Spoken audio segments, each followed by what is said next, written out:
ప్రవక్త సల్లల్లాహు అలైహి వసల్లం గారు పలికారు, స్వర్గానికి 8 ద్వారాలు ఉన్నాయి. అందులో ఒక ద్వారం పేరు, ఒక వాకిలి పేరు ఏముంటుంది అంటే బాబుర్ రయ్యాన్ అని ఉంటుంది. దాని పేరేమి? బాబుర్ రయ్యాన్. అందులో కేవలం ఉపవాసం పాటించేవారు మాత్రమే ప్రవేశిస్తారు. సుబ్హానల్లాహ్.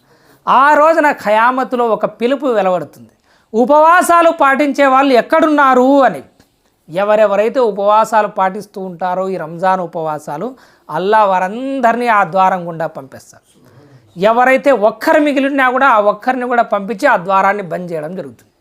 ఎవరైతే బాబుర్ రయ్యాన్లో దాఖలయ్యారో, ప్రవేశించారో, వారికి ఒక ద్రావకం ఇవ్వబడుతుంది, తాగడానికి ఒక పానీయం ఇవ్వబడుతుంది. అది తాగిన వారికి ఇంకా ఎప్పటికీ కూడా దాహం అనేదే ఉండదు. సుబ్హానల్లాహ్, సుబ్హానల్లాహ్. ఇది ఉపవాసీలకు, రోజా ఉండేటువంటి వాళ్లకు లభించేటువంటి ఒక ప్రత్యేక వరం. ఈ హదీస్ సహీ హదీస్.